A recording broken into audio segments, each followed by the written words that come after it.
ও সোনার ভাইরা, বিশ্বনবী সাল্লাল্লাহু আলাইহি ওয়াসাল্লাম মসজিদে নববী শরীফ যখন তৈরি হবে, সকল সাহাবাদেরকে বললেন, তোমরা একটা করে পাথর নাও, একটা করে পাথর নাও, আর আমি নবী দুটি করে পাথর নিয়ে আসবো। বিশ্বনবী সাল্লাল্লাহু আলাইহি ওয়াসাল্লাম দুটি করে পাথর নিজের মাথায় উঁচু করে নিয়ে আসতে।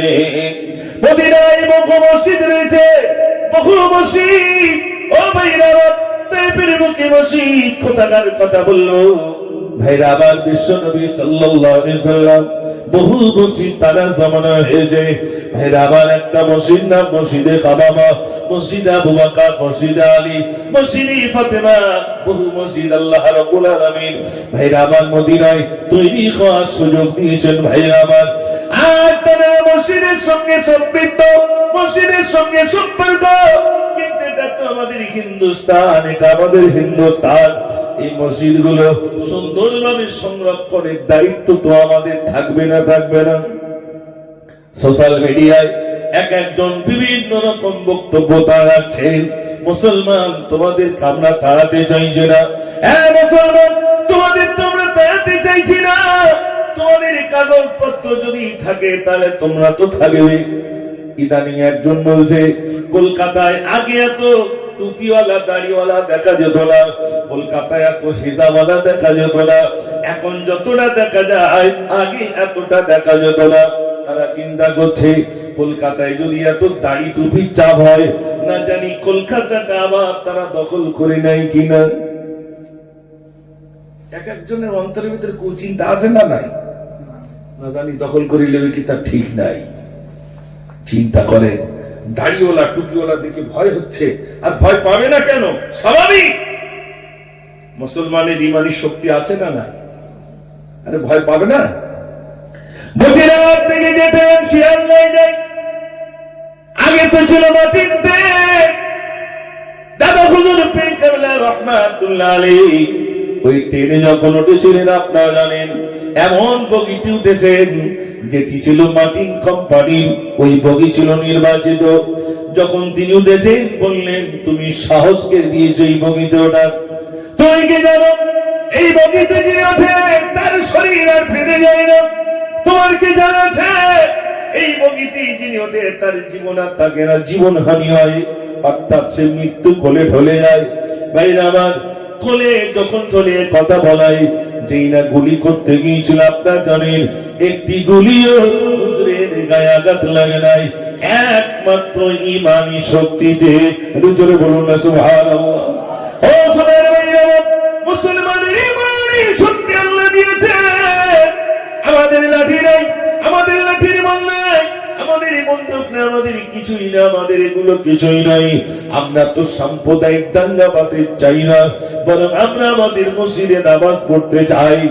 বিশ্বাস করুন ভাইরা আমার, এমন হিন্দু ভাই আমাদের বাংলায় ছিলেন, নামাজের কথা বললে মন্দিরের চাতওয়ালটা পর্যন্ত ধুয়ে দিয়ে বলতেন, এখানে আপনি নামাজ পড়েন, কোনো অসুবিধা নাই, এখানে পড়ুন। আর এখন নামাজ পড়লে আড়ে আড়ে তাকায়। এমন বিষ বর্তমান প্রজন্মদের ভিতরে ঢুকিয়ে দেওয়া হচ্ছে, মুসলিম আর হিন্দু আলাদা।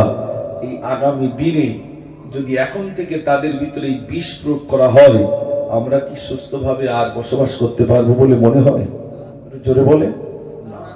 আমরা তো সম্প্রীতির কথা চাইছি বারবার।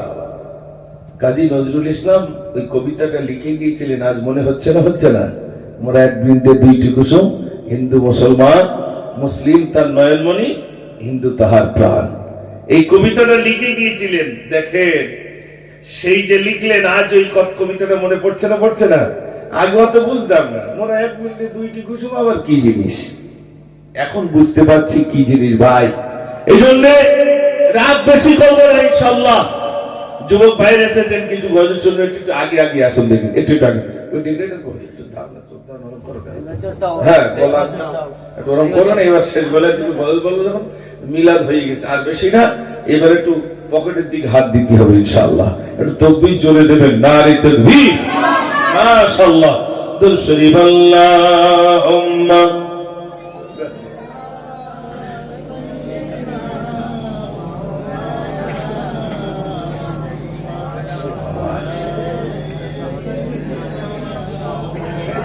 আমি এই ওয়াকফ সম্পদ নিয়ে একটা প্রতিবাদী গজল লিখেছি, একটা আগে শোনাই, যদি একটা পুরো বলবো না, ইউটিউব আছে নাকি এখানে, যদি থাকে তাহলে পুরো হবে না, অল্প, আর যদি না থাকে তাহলে পুরোটা হবে ইনশাআল্লাহ।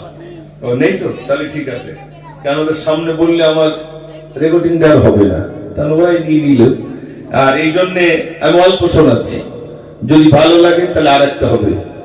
ভারতের জমিনে আমাদের স্বজনের অকপ সম্পদ থাকবে, যুগে যুগে মহারণে জীবনের প্রতিক্ষণে উজ্জ্বল সাক্ষ্য রাখবে।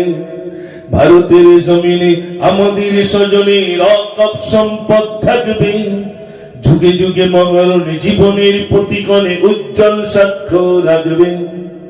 কে তুমি অচিন সাধু ঝেড়ে খাবে বলে মধু চাইছো করতে, তাই আর জব্দ শয়তানি সত্তা ওয়াকফ জিন্দাবাদ, জেনে রেখো ছাড়বো না একটু করো।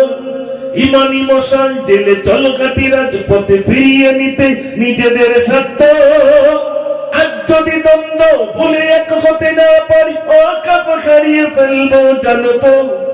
এসো বীর প্রতিরোধে তকবীর ধ্বনি তোলে, বিজয় আমাদের জানি আসবে। যুগে যুগে মহারণে জীবনের প্রতিক্ষণে উজ্জ্বল সাক্ষ্য রাখবে।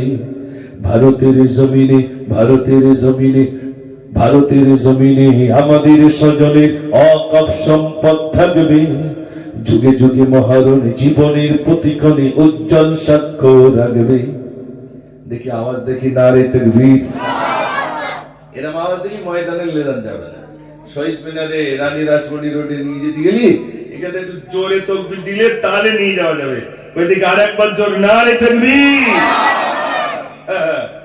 আর কত যে জুলুমবাজি করবি তোরা, মুসলমানের চোখে আজি ঝরছে কেন জল। ওরে দেশে কি মুসলমানের রক্ত দেওয়া নেই, দেশের উপর আসলে আঘাত মুক্তি পেয়ে নেই। আর কতদিন দেখবো এসব হাইনার চলাচল, ভদ্র কণ্ঠে আজ তোলে আগিয়ে তোরা চল। রুখতে চাই, রুখতে চাই, রুখতে চাই, কালা কানুন আইন মোরা রুখতে চাই। রুখতে চাই, রুখতে চাই, রুখতে চাই, কালা কানুন আইন মোরা রুখতে চাই। সবে দুটো একটু অল্প করে বলেছি, যুবকরা যদি বসে তাহলে একটু বেশি করে হবে। এত ফ্রি শোনাচ্ছি, টাকার কোনো আলো জোরের হবে ইনশাআল্লাহ। তো একটু জোরে আওয়াজ দিতে সবাই মিলে, এখান থেকে শিখে নিচ্ছে আল্লাহু আকবার বলা। এখানে বলতো ময়দানে গিয়ে বলতে হবে, বলতে হবে না ভাই, ময়দানে গিয়ে বলতে হবে। আগামী দিনে রানী রাসমণি রোড, ধর্মতলায় এবং শহীদ মিনার, প্রয়োজন হয়তো ব্রিগেডে ডাক আসতে পারে, সেদিন যাবত ইনশাআল্লাহ। ইনশাআল্লাহ আসতে হয়ে গেছে, একটু জোরে বলুন না ইনশাআল্লাহ। জি, তাহলে একবার জোরে আওয়াজ দেন তো। এখন তো যেতে হচ্ছে না, আওয়াজটা জোরে দেন। নারে তাকবীর, মাশাআল্লাহ মাশাআল্লাহ। দরুদ শরীফ, আল্লাহুম্মা সাল্লি মাওলানা মুহাম্মদ ওয়া আলা আলি সাইয়্যিদিনা। এতক্ষণ আলোচনা রাখলাম, এবার দেখতে যাই দু চারটে গজল বলে ইনশাআল্লাহ মসজিদের জন্য কিছু চাইবো, চেয়ে দোয়া করে দেবো। বেশি রাত পর্যন্ত হবে না ইনশাআল্লাহ। যদি দুটো একটা গজল শুনতে, আমি তো আসলে তো এদিকে না বললে আমার ছাড়ে না, তাই যদি শুনতে চান এবার যুবকদের জন্য একটু কিছু না। এতক্ষণ যা বলি যুবকরা বলে বুঝতে পারে কি বলতেছে তাকে জানি, এইবার ওরা বুঝতে পারবে যে ওনাদেরও খবর দিতে হবে। আর বাচ্চা বাচ্চা কিছু বসে থাকে, তারা মনে করে বলতো ভাই আসবো মানে কিছু বলবে। যদি দুটো একটা গজল শুনতে চান তাহলে আওয়াজ যদি দেখি জোর তাহলে বলবে শুনবেন, আর আওয়াজ যদি কমে যায় তাহলে বলবো শুনবেন না। নারে তাকবীর, বোঝা যায় না, আর একটু জোরে দিতে হবে, নারে তাকবীর।